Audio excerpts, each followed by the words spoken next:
Muy bien. Entonces, empezamos hablando hoy del sistema linfático.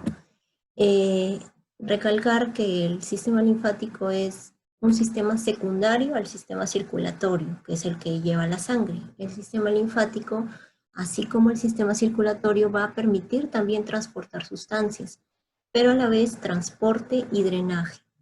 Va a ser muy importante para el balance hídrico, es decir, la cantidad de agua que hay en el cuerpo, de sales también, y además es importante en la defensa contra las infecciones. Está formado principalmente por los vasos linfáticos, los tejidos y los órganos linfoides, que ya los vamos a ir viendo. Acá a grandes rasgos vemos, por ejemplo, los vasos linfáticos en el dibujo. Vemos estructuras como los ganglios linfáticos o nódulos linfáticos, el vaso, la médula ósea que está dentro del hueso, que va a permitir la formación de células de defensa. Y también, bueno, vemos que los ganglios se distribuyen a lo largo de todo el cuerpo. Entonces, ¿cuáles son las funciones más importantes de este sistema? Producir, mantener y distribuir la linfa. La linfa es el líquido que va a circular a través del tejido linfático. Va a permitir mantener la volemia sanguínea normal. En la clase de sistema circulatorio vimos que la volemia se refiere al volumen total de sangre que circula por todo nuestro cuerpo. Además va a permitir controlar las variaciones químicas del tejido intersticial, o sea, la cantidad de sales, de proteínas, todo eso va a estar regulado también. Y además va a transportar hormonas, nutrientes y también los productos que sean ya de desecho. Para hablar del sistema linfático tenemos que conocer los órganos linfoides, dentro de los cuales vamos a dividirlos en primarios y en secundarios. Primarios son porque, bueno, se les dice así porque son los que van a originar principalmente un tejido linfático, en el caso del timo y la médula ósea, que ya los vamos a ver.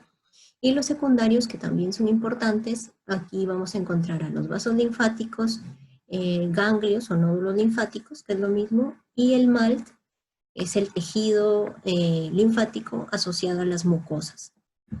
Entonces, comenzamos hablando del timo.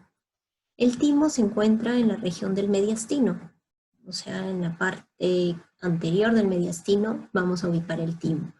La principal función del timo es la maduración de las células T, de los linfocitos T. Entonces, ¿cómo me acuerdo del timo y de la función? Por linfocitos T, T, con la letra T de timo. El timo es un órgano que está presente y muy activo en los niños, pero que conforme pasa el tiempo y va creciendo, disminuye su actividad e incluso involuciona. Entonces, ya en una persona adulta, el timo va a involucionar, se va a encontrar ya de una forma muy pequeñita y ya no va a estar tan grande como en el caso de los niños. Luego tenemos el siguiente órgano, que es la médula ósea que se encuentra dentro del hueso. ¿De qué se encarga la médula ósea? De producir las células inmunes, ya sea linfocitos T, linfocitos B y los demás. Y aquí va a madurar los linfocitos B. Vimos que en el timo maduran ¿quiénes? Los linfocitos T, mientras que en la médula ósea maduran los linfocitos B. Muy bien, habiendo mencionado estos dos, dijimos que tanto el timo como la médula ósea eran los órganos linfoides primarios. Ahora vamos a mencionar los órganos linfoides secundarios. Y aquí vamos a hablar bastante sobre los vasos linfáticos. Los vasos linfáticos son unos conductos delgaditos por donde va a circular la linfa. Y poco a poco van a ir poniéndose, van a aumentar su grosor conforme llegan hacia la última zona de drenaje. Entonces, empezando por los más finitos, tenemos a los capilares linfáticos, luego los vasos linfáticos, luego troncos linfáticos, y por último, los conductos linfáticos, que van a ser los que van a drenar ya en sí el contenido en las venas. Según la forma, según dónde se ubiquen, van a ser superficiales o profundos. Hay ganglios que se encuentran muy internos, que están cerca a los órganos y vísceras del organismo y que no se pueden palpar, mientras que hay otros ganglios o conductos linfáticos y vasos linfáticos que van a ser más superficiales y que se van a incluso palpar cuando hay alguna infección. Todos estos conductos linfáticos van a confluir, o sea, se van a ir uniendo y van a ir formando los troncos linfáticos, luego estos se unen, forman el conducto torácico y el conducto linfático derecho, que son los que van a finalmente drenar todo este contenido de linfa hacia la circulación venosa, porque recordemos que las venas son aquellas que transportan la sangre en la circulación mayor, la sangre con desechos, la sangre desoxigenada. Y en el caso de la linfa va a transportar la sangre también, la linfa con algunos desechos que ya el organismo no necesita. Y bueno, acá podemos ver, ¿no? En la clase de sistema circulatorio vimos cómo teníamos las arteriolas, las vénulas y que se van a unir en los capilares. Y en los capilares sanguíneos es donde se va a producir el intercambio de sustancias. En el caso de la sangre, por ejemplo, se produce el intercambio de sangre oxigenada y desoxigenada. Y acá, en este intercambio de sustancias, también va a jugar un papel importante los vasos linfáticos, porque aquí va a recibir, por ejemplo, algunas sustancias que ya el organismo no necesite y que sean de desecho. Entonces van a ser absorbidas por los vasos linfáticos y luego van a ser transportadas. Ahora estamos hablando de la linfa. ¿Y la linfa qué es? Como ya les dije, es el contenido que circula por los vasos linfáticos. En sí se le puede decir que va a contener agua sombrante, va a contener restos, desechos de tejido, productos que ya el cuerpo no necesita, pero también va a tener células importantes como los glóbulos rojos, en especial los linfocitos. También va a tener otras sustancias como la glucosa, proteínas, sales, agua, bacterias y otras sustancias. En el caso de aquella linfa que se recibe de los intestinos, va a estar muy rico o va a tener bastante contenido de grasas y de proteínas. Y este sistema va a encargarse de recolectarla. La linfa, a diferencia de la sangre, no es roja. ¿Y por qué no es roja? Porque lo que le da el color rojo a la sangre son precisamente los glóbulos rojos. En el caso de la linfa es escaso o nulo el contenido de glóbulos rojos. Y bueno, su contenido, dijimos, esto es en general, ¿no? Va a tener desecho, va a tener células importantes como los glóbulos rojos, va a tener glucosa, algunas bacterias, va a tener sales, grasas, pero su contenido va a ser diferente según la región donde se encuentre o qué contenido va a tener.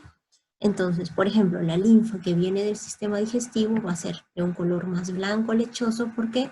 Porque tiene un alto contenido de grasas. Mientras que la linfa que recién se forma es más acuosa y más clara porque se parece mucho al líquido intersticial. Por otro lado, el tejido, la linfa que viene de los vasos linfáticos, de los brazos y las piernas, suele ser de un color más claro. Entonces, la composición, el porcentaje va a variar según la zona del cuerpo.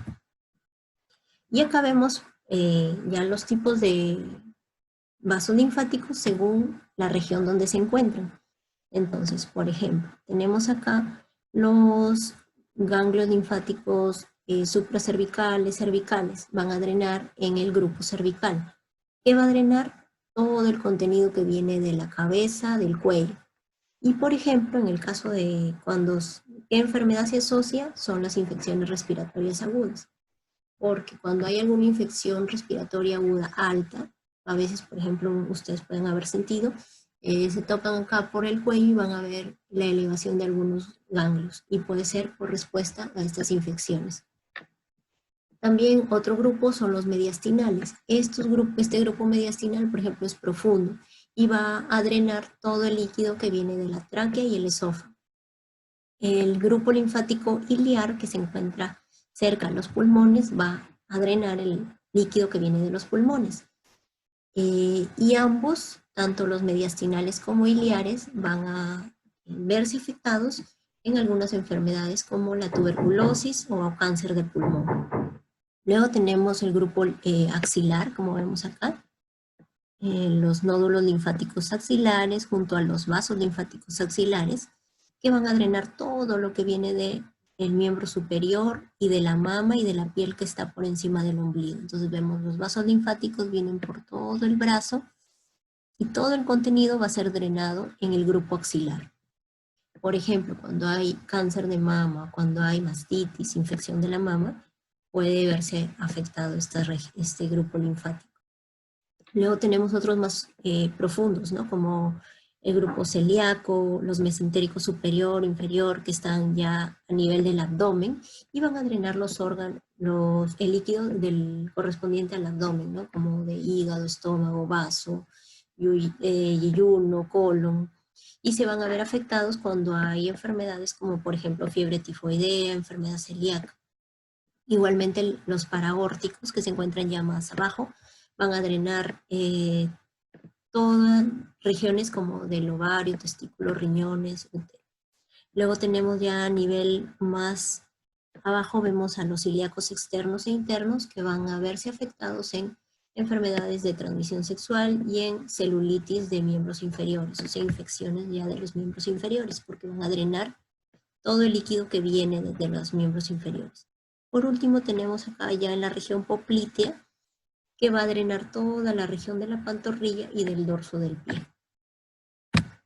Entonces, como les hablaba, ¿no? Acá vemos que algunos van a ser superficiales, que son en este caso los que están de color verde pintado, mientras que otros van a ser profundos y no son palpables, como los que son acá de color, bueno, transparente, solo con el borde verde, ¿no? Para distinguir cuáles son palpables o superficiales y de los profundos. Muy bien, entonces, como dijimos, van a llegar, recoger todo el contenido de la linfa hasta llegar a alguna vena y drenar. En el caso del lado derecho y el lado izquierdo se van a diferenciar. En el lado derecho va a ser recibido toda la linfa de todo el lado derecho hacia el conducto linfático derecho o gran vena linfática, como también se le conoce. Esta va a recibir toda la linfa del lado derecho por encima del diafragma, o sea, por encima del músculo del diafragma. Y va a llegar todo el contenido hasta la unión entre la vena subclavia con la vena yugular interna. Entre esta unión va a llegar el conducto linfático derecho y ahí va a drenar. Entonces toda la linfa que viene del lado derecho va a drenar en este lado.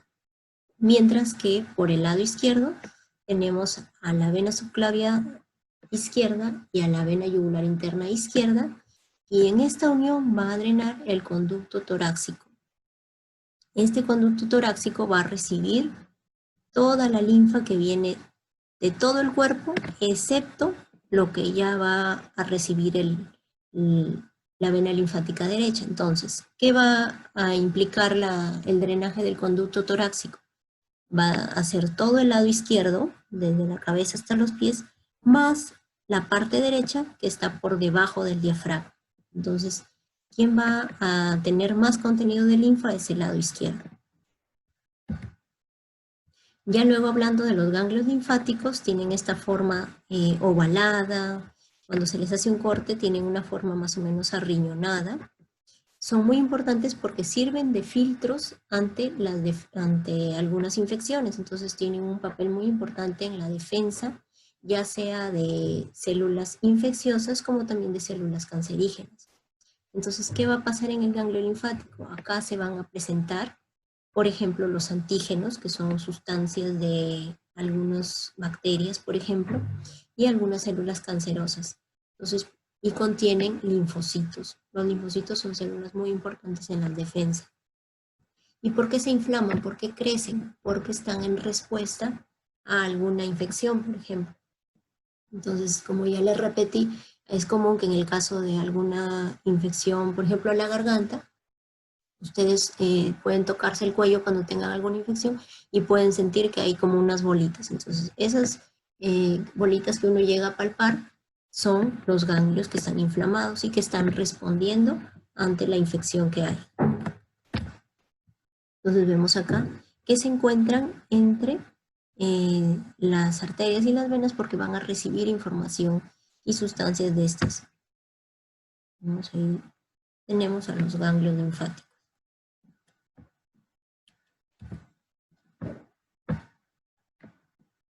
Y por último tenemos el tejido linfático asociado a mucosas, que son estructuras que están dispersas por todo el cuerpo. Por ejemplo, tenemos tejido linfático en las amígdalas, que cuando hay infección también crece en las amígdalas. ¿Por qué? Porque hay tejido linfático que está luchando contra esa infección. También hay tejido linfático en algunas regiones del intestino, en los bronquios y también en la piel. Entonces es tejido que está disperso por todo el cuerpo y que está luchando ante las diversas infecciones que hayan en el cuerpo. Muy bien. Luego tenemos el vaso. El vaso es una estructura que está muy cerca al estómago. Se encuentra en el cuadrante superior izquierdo del abdomen. Entonces, si yo divido mi abdomen en 4, va a estar en la parte superior e izquierda. Como vemos, tiene su irrigación, tiene sus venas y sus arterias. ¿Y para qué va a servir el vaso? Para filtrar la sangre y la limpia de algunas células. Entonces acá, por ejemplo, las células que ya no sirvan, llegan al vaso para que ahí sean, para que sirva a modo de limpieza, ¿no? Entonces hay un constante recambio de las células sanguíneas que ya no sirven. Muy bien, hasta acá hemos llegado con el sistema linfático. Como les dije, es un tema bastante corto y vamos a hacer algunas preguntas. Antes de esto, ¿tienen alguna pregunta? Para que le envíen al chat y poder ir hablando del tema. Y si no, vamos a proceder a las preguntas, un par de preguntas. Muy bien, entonces hemos hablado de los órganos linfoides. Son órganos linfoides primarios. ¿Cuál de estas alternativas me menciona a los dos órganos linfoides primarios? A ver, envíen sus respuestas por el chat para estarlas leyendo.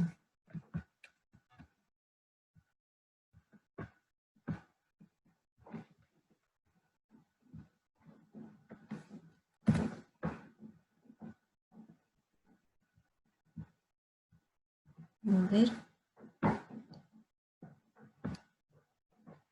Ya. Muy bien. Muy bien, entonces, hemos visto que los órganos linfoides primarios son dos. En este caso serían el timo y la médula ósea, ¿verdad? El timo, importante para la maduración de los linfocitos T, y la médula ósea, importante porque ahí se producen las células sanguíneas y de defensa, y porque ahí van a madurar los linfocitos B. Muy bien. Una vez que ya se forma el conducto torácico y el conducto linfático, cada uno a la derecha y el otro a la izquierda, ¿dónde van a drenar? Acá tenemos las alternativas. ¿Dónde drenan? Envíen sus respuestas por el chat para irlos viendo. Entonces tenemos que ya se unió el conducto, llega el conducto torácico, que es en el lado izquierdo, y llega el conducto linfático derecho, al lado derecho. ¿En qué unión de ambas venas va a drenar? Tenemos acá como alternativas la unión de la vena cava superior y la vena subclavia, la unión de la vena subclavia y la vena yugular interna, unión de la vena cava inferior y vena yugular, o unión de la vena yugular y unión de la vena cava superior. Bueno, entonces como hemos visto, sería entre la unión de la vena subclavia y la vena yugular interna. En esa unión es donde van a drenar.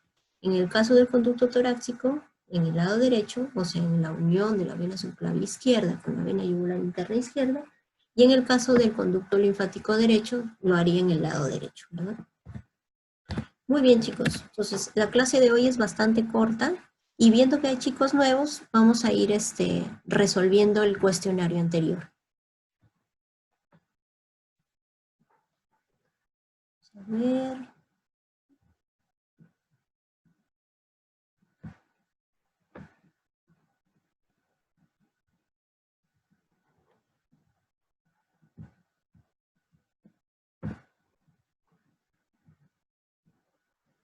A ver, entonces. Vamos a resolver el cuestionario que les envié.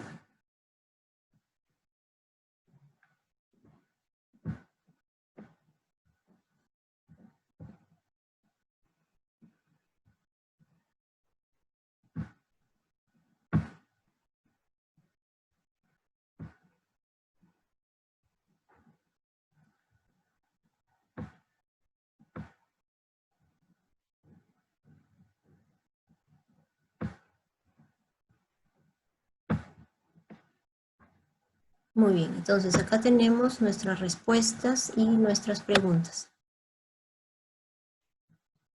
Muy bien, entonces acá tenemos un poco del tema anterior, que fue el sistema circulatorio. Las plaquetas tienen núcleo y la respuesta más frecuente ha sido, vamos a ver, falso, ¿verdad? Entonces, las plaquetas no tienen núcleo, tenemos que recordar eso. Son fragmentos de células. ¿Cómo se llaman las células de donde vienen las plaquetas? Son los megacariocitos. Los megacariocitos luego se fragmentan y forman las plaquetas. Entonces, las plaquetas no son células y no tienen núcleo. Luego, la siguiente pregunta que teníamos era, ¿cuál de las alternativas no eran leucocitos?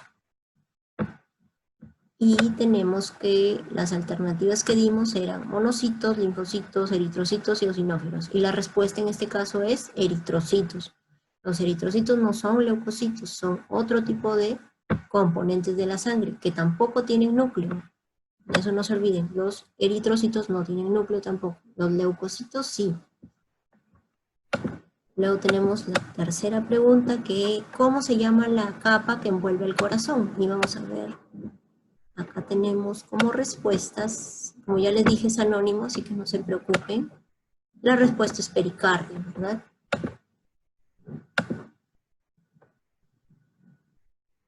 Muy bien, entonces tenemos que el corazón está envuelto por una capa que se denomina pericardio. Luego hablamos de las capas del pericardio. Vimos que las capas son pericardio visceral y pericardio parietal. ¿Ya? Luego